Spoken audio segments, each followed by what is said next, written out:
2월 18일 목요일 새벽예배 본문의 말씀은 느헤미야 4장 1절로 14절까지 말씀을 통해서 함께 은혜를 나누도록 하겠습니다.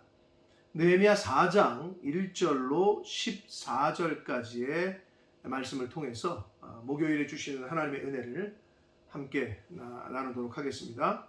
자, 4장에서는 느헤미야를 중심으로 이스라엘 백성들이 예루살렘 성과 성벽을 보수하는 데 있어서 가장 대적 중에서도 가장 대표적인 인물이 산발랏이라는 인물입니다. 그래서 느헤미야가 예루살렘에 도착했다는 소식을 들을 때부터 이미 산발랏을 중심으로 도비야, 게솜 이런 인물들이 느헤미야를 비롯해서 이스라엘 유다 백성들에게 적대적인 생각을 품고 있었고 이를 방해하려고 하는 마음이 있었어요, 처음부터. 자, 그런데 느헤미야를 중심으로 이스라엘 백성들이 예루살렘 성과 성벽을 보수한다기로 결심을 했다는 소식을 듣자 산발랏이 이제 방해를 하려고 움직이기 시작합니다. 하나님의 사람들이 하나님이 기뻐하시는 일, 하나님 나라 영혼 구원하는 일에 결심을 품고 움직이기 시작하면 사탄은, 대적들은 동시에 같이 움직입니다. 그것과 동일한 영적인 원리와 동일하다고 볼 수 있습니다. 자, 오늘 본문 속에서 대적들의 대적들이 어떻게 방해했고 그것을 느헤미야를 비롯한 이스라엘 백성들은 어떻게 받아들였고 또 어떻게 그것을 극복했는지를 말씀을 통해서 함께 은혜를 나누도록 하겠습니다. 자, 4장 1절입니다. 산발랏이 우리가 성을 건축한다 함을 듣고 크게 분노하여 유다 사람들을 비웃으며 그랬습니다. 자, 대적이 보인, 산발랏이 보인 첫 번째 모습은 분노예요. 예루살렘 성과 예루살렘 성벽을 보수한다는 얘기를 들은 사마리아 지역의 총독이었던 산발랏이 분노를 해요. 그 이유는 뭐냐 하면 결국은 자기의 수하, 자기의 말을 듣고 자기를 두려워해야 될 유대 사람들이 예루살렘 성과 성전 그리고 그 예루살렘 성에 모여 이렇게 응집해서 이제 세를 과시할까봐 이게 두려운 거예요. 자기를 이제 자기의 손아귀에서 벗어나는 것이 싫은 거예요. 그래서 분노했고 그 다음은 비웃었다라고 기록되어 있습니다. 가소로운 거죠. 왜냐? 이 포로 귀환 명령이 떨어지기 귀환하기 전에부터 그쪽 지역을 어떻게 보면은 대장 노릇을 했는데 포로 귀환을 1차, 2차, 3차 이렇게 하면서 자꾸 유다가 이제 나라다운 모습을 다시 회복하려고 하니까 그게 싫었거든요. 그래서 계속 방해를 했거든요. 이 산발랏은. 그런데 또 방해를 한 게 먹혔어요. 그래도 자기의 뜻대로 되었거든요. 지금까지는. 그러니까 이번에도 실패할 거라고, 잘 안 될 거라고 생각을 하는 거죠. 그래서 계속 비웃고 있는 거예요. 그러면서 2절을 보시면 자기 형제들과 사마리아 군대 앞에서 일러 말하되 이 미약한 유다 사람들이라고 그래요. 미약했었어요. 이 당시만 해도. 물론 1차, 2차, 3차 포로 생활 끝내고 돌아왔으나 아직 자리를 잡지 못했죠. 자리를 잡아가고 있는 과정이었죠. 하나님의 은혜로. 그러니까 미약한 것이 사실이었단 말이에요. 이 미약한 유다 사람들이 하는 일이 무엇이냐? 스스로 견고하려고 하느냐? 제사를 드리려고 하는가? 하루의 일을 마치려고 하는가? 불탄 돌을 흙 무더기에서 다시 일으키려고 하는가? 이렇게 얘기해요. 그러니까 완전히 조롱하고 있는 거예요. 특별히 여기서 불탄 돌이라는 것은 예루살렘 성이 바벨론의 느부갓네살에 의해서 BC 586년에 완전히 불에 타고 무너지거든요. 그거를 상기시키는 말이에요. 불탄 돌이라는 거는. 그래서 너네가 다시 일어나려고 하는 것 같은데 뭐 제사 드리려고 뭐 너네가 성을 건축하려고 안 될 거라는 거죠. 비웃는 거예요. 그러면서 3절 암몬 사람 도비야. 도비야는 그 산발랏의 어떻게 보면은 그 부하 또는 신하 정도, 측근 정도로 생각하시면 됩니다. 산발랏과 도비야는 거의 같이 움직였단 말이에요. 그 도비야가 산발랏 곁에 있다가 이르되 그들이 건축하는 돌 성벽은 여우가 올라가도 곧 무너지리라 하더라. 그러니까 한마디로 이스라엘 백성들이 건축하는 성과 성벽은 여우 한 마리가 올라가도 곧 무너질 거다. 아주 비웃으면서 치욕스러운 말을 하는 거죠. 니네는 못할 거야. 니네가 뭘 할 수 있냐. 이런 식인 거예요. 자, 그러자 4절 이 얘기를 들은 느헤미야가 첫 번째로 한 행동은 그런 비웃음과 그런 조롱의 소리를 들은 그 느헤미야는 하나님께 기도를 합니다. 자, 여러분 누가 여러분을 조롱하고 이렇게 비웃고 이렇게 무시하면 어때요? 혈기가 나고 분을 내서 싸우려고 들죠. 이게 일반적이에요. 근데 느헤미야는 하나님께 호소합니다. 이것이 우리가 배울 점입니다. 절대 대적과 맞짱을 떠서는 안 돼요. 영적인 일도 마찬가지입니다. 그리고 실제 일에서도 마찬가지예요.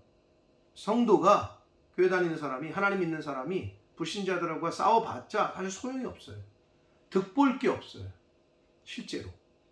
하나님 앞에 기도합니다. 느헤미야는 4절 우리 하나님이여 들으시옵소서. 우리가 업신여김을 당하나이다. 원하건대 그들이 욕하는 것을 자기들의 머리에 돌리사 노략거리가 되어 이방에 사로잡히게 하시고 5절 주 앞에서 그들의 악을 덮어두지 마시며 그들의 죄를 도말하지 마옵소서. 도말한다는 말은 이게 닦는다, 지워버린다, 말소하다 이런 뜻이거든요. 그러니까 산발랏과 도비야 저들의 그 죄를 용서하지 말라는 거예요. 응? 지워버리지 마시라는 거예요. 기억하셨다가 혼내주라는 거죠. 응? 잊어버리지 마옵소서.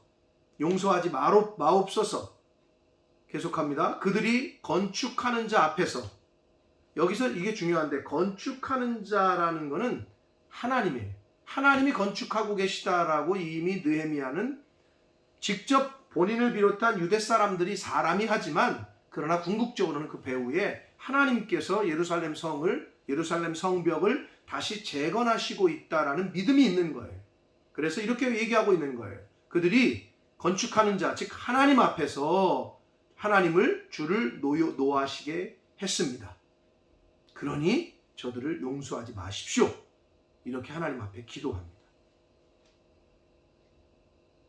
6절을 봅니다. 이에 우리가 성을 건축하여 전부가 연결되고 높이가 절반에 이르렀으니 자 일단 예루살렘 성을 중심으로 성벽을 쌓을 때 이제 성을 주변을 이렇게 동그랗게 둘러싸잖아요. 성벽이 당연히 그렇죠. 외부 침입을 막기 위해서 적들의 침입을.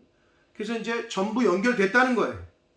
그리고 높이가 뭐 이만큼이면 절반이 완성이 됐다는 거예요.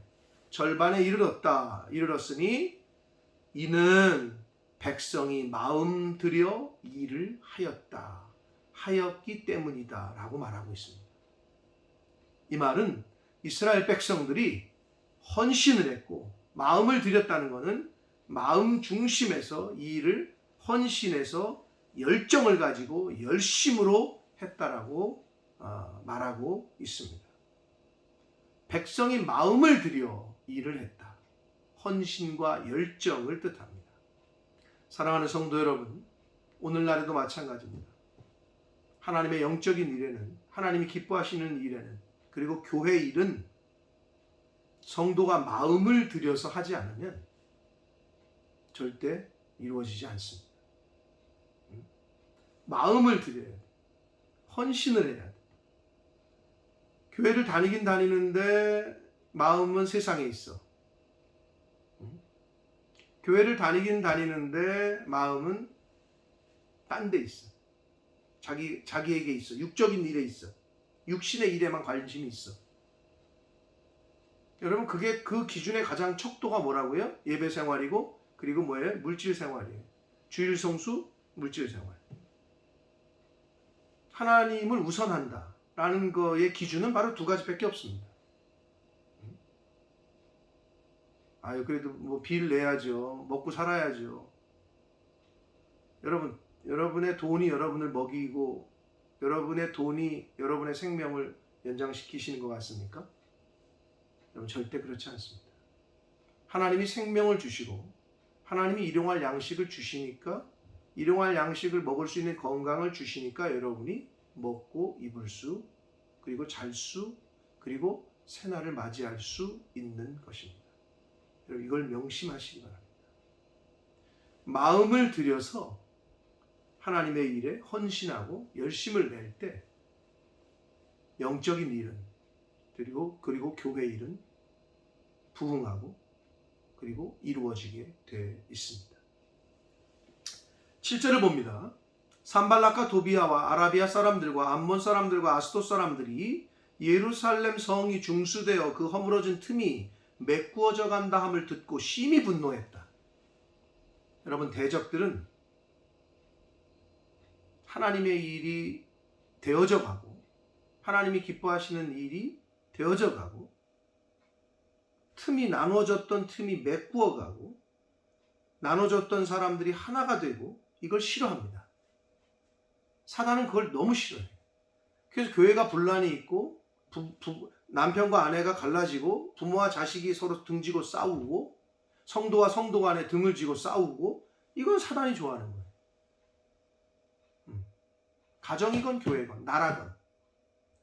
여러분, 분열하면은 나라건 가정이건 직장이건 뭐 사업이건 장사건 잘 될 수가 없습니다. 흥할 수가 없습니다. 영적인 일도 마찬가지입니다. 그래서 한 마음으로 한 뜻으로 한 곳을 바라보고 말씀대로, 말씀이 가리키시는 대로, 말씀하시는 대로 순종하며 갈 때 교회도 가정도 개인도 사업도 심지어 나라도 번성하게 됩니다. 이거는 창조 때부터 지금까지 진리입니다. 자, 그래서 사단들은, 대적들은 예루살렘 성이, 성벽이 중수되고 틈이 있던 곳이 메꾸어 간다는 소식을 듣고 분노를 해요. 근데 여기서 산발라, 도비아, 아라비아 사람, 암몬 사람, 아스돗 사람 나오는데요. 이거는 예루살렘 성을 중심으로 동서남북에 이렇게 있던 그 주변의 그 지역에 있던 사람들이에요. 한마디로 뭐냐? 예루살렘 성이 동서남북으로 포위가 됐고 사방에서 원수들이 지금 공격하고 있다라는 것을 말씀하고 있는 겁니다.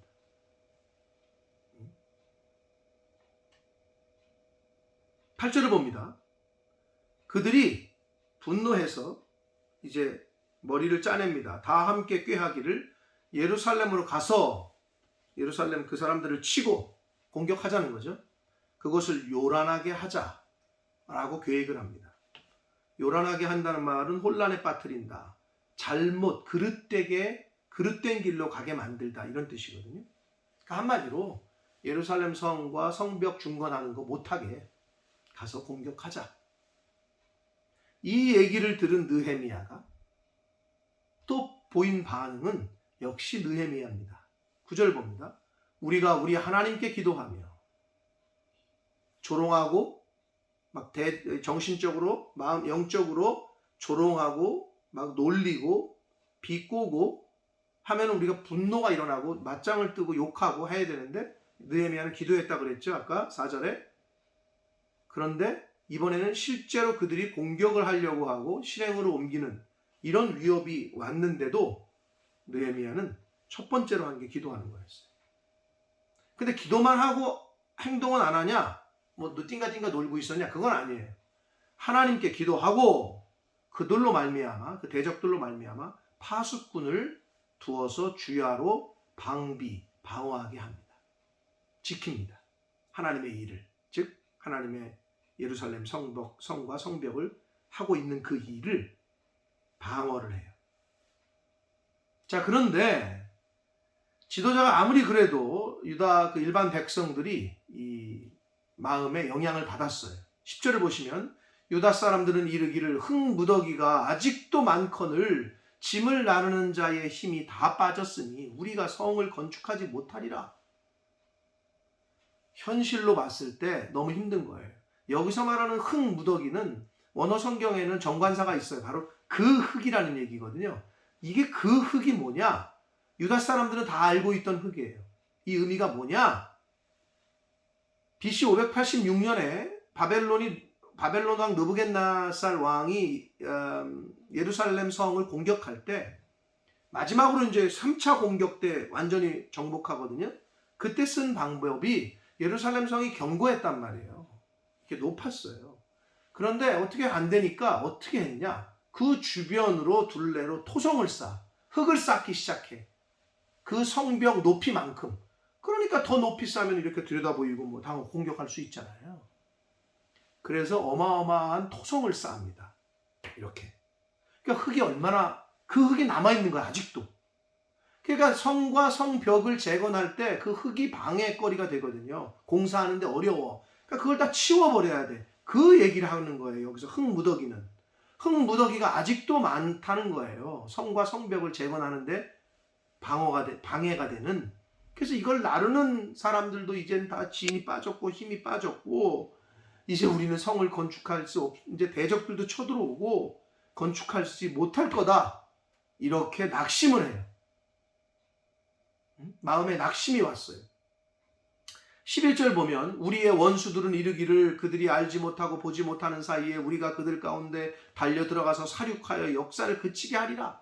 니네 다 죽었어 이제. 이런 뭐 그냥 그런 말을 하니까 두려운 거예요. 열심으로 시작했지만 실제 그 상황과 환경이 이스라엘 백성들을 두렵게 만들었어요. 그러니까 낙심이 돼요. 심지어는 어떻게 했냐? 12절 보시면 그 원수들의 근처에 거주하는 유다 사람들도 그 각처에서 와서 10번이나 와서 우리에게 말하기를 너희가 우리에게로 와야 하리라. 이게 뭔 말이냐면 그 주변에 예루살렘 성 주변 지역에 외곽에 살고 있었던 유다 사람들. 그런데 예루살렘 성과 성벽 재건에 참여하지 않은 사람들도 있었죠. 그러나 유다 사람, 이스라엘 사람들이야. 근데 이 산발락과 도비아와 이 대적들이 어떻게 했냐면 그들을 공격했어. 외곽에 살고 있던 이스라엘 사람들을. 그래서 그들이 이 예루살렘 성을 재건하고 중건하고 성벽을 중건하고 있는 사람들에게 와서 한마디로 느헤미야에게 와서 우리가 공격을 받고 있다. 우리를 좀 도와달라. 그럼 거길 가면 그때 여길 또 칠 거 아니에요. 이런 계획이 있었어요. 그래서 그 사람들이 10번씩이나 와가지고 우리 좀 도와달라. 우리를 와서 좀 우리가 지금 이렇게 공격을 받고 있다. 이렇게 얘기했다는 거예요. 그렇게 하기로 13절 내가 느헤미야 자신이 1인칭 화법으로 얘기합니다. 성벽 뒤에 낮고 높은 곳의 백성이 그들의 종족을 따라 칼과 창과 활을 가지고 서 있게 했다. 느헤미야는 그래 도와줄게. 그들의 속임수에 넘어가지 않고 오히려 예루살렘 성과 성벽을 재건하는 일에 더 열심을 내고 더 방어를 하게 됩니다. 파수꾼을 더 보강해요. 그러면서 14절 내가 돌아본 후에 일어나서 귀족들과 민장들은 우두머리들, 그 군대 지휘관을 뜻할 때 이렇게 표현하는 말입니다. 민장들과 남은 백성들에게 말하기를 너희는 그들을 두려워하지 말고 지극히 크고 두려우신 주를 기억하고 하나님을 기억하고 너희 형제와 자녀와 아내와 집을 위하여 싸우라 라고 권면합니다. 자, 느헤미야의 이 진짜 절절한 이 백성들을 모아놓고 귀족들과 군대 지휘관들과 일반 백성들을 다 모아놓고 느헤미야가 한 격려와 이 말은 뭐냐? 그들을 두려워하지 말라. 두려워할 사람은 하나님이시라는 거예요. 하나님을 두려워해라. 지극히 크고 두려우신 하나님을 두려워하고 하나님을 기억해라. 하나님이 우리를 도우실 거다. 이렇게 얘기하면서 마지막으로는 뭐냐? 결국 그들을 대적하여 싸우는 것은 너희들의 형제와 자녀와 아내들, 너희들의 집을 위해서 싸우는 것이다. 이렇게 그들에게 격려와 독려를 하게 됩니다. 자, 오늘까지 본문이었습니다. 사랑하는 성도 여러분, 자, 오늘 말씀에서 중간중간에 오늘날 우리에게 주시는 교훈이 분명히 있었습니다. 산발랏이 느헤미야와 이스라엘 백성들의 하나님이 기뻐하시는 예루살렘 성과 성벽을 재건하는 일에 공격하고 방해했듯이 오늘날에도 하나님의 자녀들인 저와 여러분이 하나님이 기뻐하시는 일을 감당하려고 결심하고 시작하면 대적들은 사단은 공격하게 됩니다. 그리고 예루살렘 성 동서남북 다 사단이 대적들이 공격을 했어요. 그러나 하나님은 그 가운데에서도 하나님의 사람들을 그리고 하나님께서 기뻐하시는 일을 진행하시고 그리고 인도하십니다. 다윗은 시편 3편 6절에 이렇게 말합니다.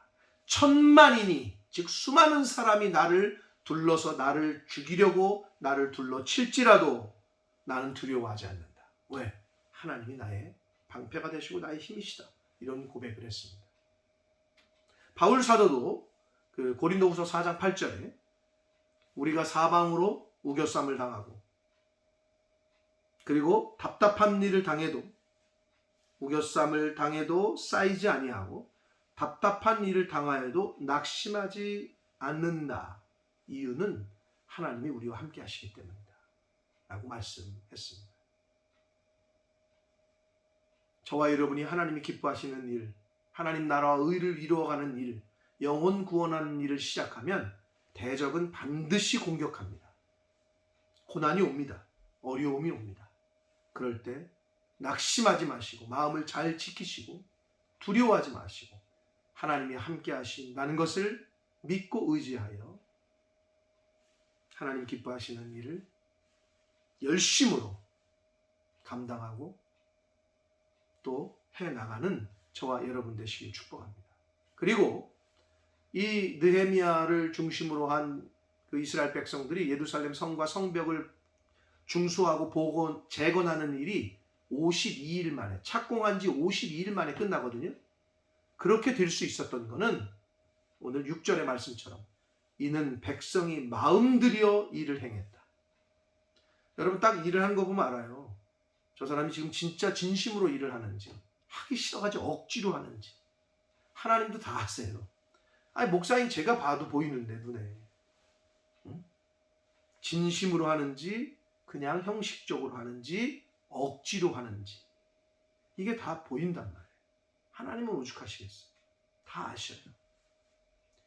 저와 여러분이 마음을 들여 헌신하고 열심으로 열정적으로 주의 일을 감당하려고 할 때 하나님의 일은 그렇게 교회 일을 감당하려고 성도들이 그런 마음으로 함께 할 때 그게 어떤 일이건 하나님의 인도하심으로 또 그런 헌신으로 그 일이 완성될 줄 믿습니다. 바라기는 느헤미야가 보여줬던 그 태도, 리더십, 그리고 백성들이 보여줬던 그 순종의 자세, 이것을 잘 느헤미야 말씀을 통해서 교훈받아서 하나님께서 저와 여러분에게 맡겨주시는 오늘날의 사명이 있을 거예요. 예루살렘 성벽을 재건하는 것과 같은. 여러분 각자에게 주시는 사명이 있을 겁니다. 그 사명을 대적들이 아무리 공격해도 두려워하지 마시고 하나님께 기도하고 하나님의 도우심을 믿고 진심으로 열심으로 헌신하는 마음으로 그 일을 감당할 때 하나님께서 그 일을 꼭 이루어 주실 줄 믿습니다. 그러한 신앙생활을 하시는 저와 여러분이 되시기를 예수 그리스도 이름으로 축복합니다. 살아계신 하나님 아버지, 감사와 찬송과 영광을 올려드립니다. 오늘도 새날 주시고 생명 주시고 또 건강 주시고 하나님의 말씀을 시작하고 들음으로 전하고 들음으로 하루를 시작하게 해주시니 하나님 감사합니다. 아버지, 오늘 느헤미야와 또 유다 백성들, 이스라엘 백성들이 하나님의 예루살렘 성과 성벽을 중수하고 고치는 일에 있어서 아버지, 그 일을 시작하니 대적들이 움직였고 방해했듯이 오늘날 하나님이 기뻐하시는 이 일에 결심을 품고 마음을 품고 시작할 때 역시나 사단과 대적들이 세상이 공격해 온다는 것을 잊지 말게 하시고, 그럴 때 낙심하지 말게 해주시고, 하나님의 인도하심과 함께 하심이 있으므로 그 일을 능히 감당할 수 있음을 오늘 말씀을 통해서 확신케 하시고 깨닫게 하셔서 하나님이 원하시는, 하나님이 사명 주시는 그 일에 열심으로 마음을 들여 헌신하고 열정을 가지고 믿음을 가지고 그 일을 감당해 나가는, 그리할 때 하나님이 이루시는 그 결과를 저희들이 목격하며 경험하며 사는 하나님의 자녀된 저희들 모두가 되어지도록 주여 은혜 내려 주옵소서. 예수 그리스도 이름으로 축복하며 기도 올리옵나이다. 아멘.